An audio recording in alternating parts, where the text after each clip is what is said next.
Habiter le seuil de ta maison, Seigneur. Guetter le temps de ton retour, comme un veilleur guette le jour. Rester dans l'amour de ton nom. Veiller pour être prêt le jour où Dieu viendra. Préparer ton retour. Viens Seigneur, le monde a tant besoin de toi. Habiter le seuil de ta maison, Seigneur. Guetter le temps de ton retour, comme un veilleur guette le jour. Rester dans l'amour de ton nom.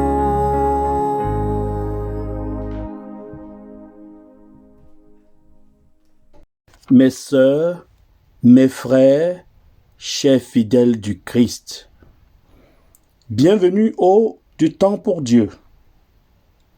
Samedi 27 mars 2021, de la 5e semaine de Carême. Les textes du jour. Du livre du prophète Ézéchiel, chapitre 37, les versets 21 à 28. Cantique Jérémie 31, 10, 11, 12, AB 13. L'évangile de Jésus-Christ selon saint Jean, chapitre 11, les versets 45 à 57. Écoutons. En ce temps-là, quand Lazare fut sorti du tombeau, beaucoup de Juifs qui étaient venus auprès de Marie et avaient donc vu ce que Jésus avait fait, crurent en lui.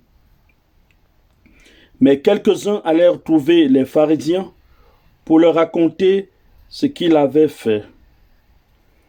Les grands prêtres et les pharisiens réunirent donc le conseil suprême et disaient: qu'allons-nous faire?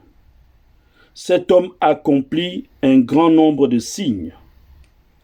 Si nous le laissons faire, tout le monde va croire en lui, et les Romains viendront détruire notre lieu saint et notre nation.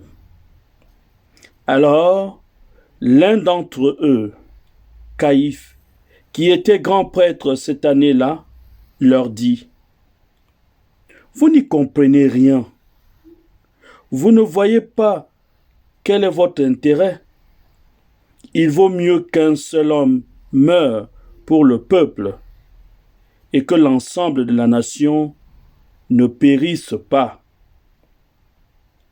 Ce qu'il disait là ne venait pas de lui-même. Mais étant grand prêtre cette année-là, il prophétisa que Jésus allait mourir pour la nation. Et ce n'était pas seulement pour la nation, c'était afin de rassembler dans l'unité les enfants de Dieu dispersés. À partir de ce jour-là, ils décidèrent de le tuer.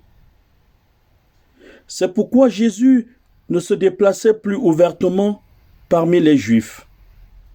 Il partit pour la région proche du désert, dans la ville d'Éphraïm, où il séjourna avec ses disciples. Or, la Pâque juive était proche, et beaucoup montèrent de la campagne à Jérusalem pour se purifier avant la Pâque. Ils cherchaient Jésus et, dans le temple, ils se disaient entre eux: qu'en pensez-vous? Il ne viendra sûrement pas à la fête. Les grands prêtres et les pharisiens avaient donné des ordres. Quiconque saurait où il était devait le dénoncer pour qu'on puisse l'arrêter. Acclamons la parole de Dieu. Louange à toi, Seigneur Jésus. Mes sœurs, mes frères, chers fidèles du Christ, pour de grands nombres de signes que Jésus accomplit, les grands prêtres et les pharisiens décident de le tuer. Pour eux, Jésus doit mourir. Cependant, ils ont peur d'un soulèvement à cause de sa popularité. Une prophétie dans la déclaration de Caïphe. Il vaut mieux qu'un seul homme meure au bénéfice de tout le peuple. Cette prophétie se réalise encore maintenant. Vous le savez, la division est une des formes les plus répandues et les plus perverses du péché de notre monde. Cependant, Jésus, par sa croix, attire à lui tout le monde sans exception. Oui, la mort de Jésus, c'était afin de rassembler dans l'unité les enfants de Dieu dispersés. Jésus meurt pour toute l'humanité. Il donne sa vie tout simplement par amour.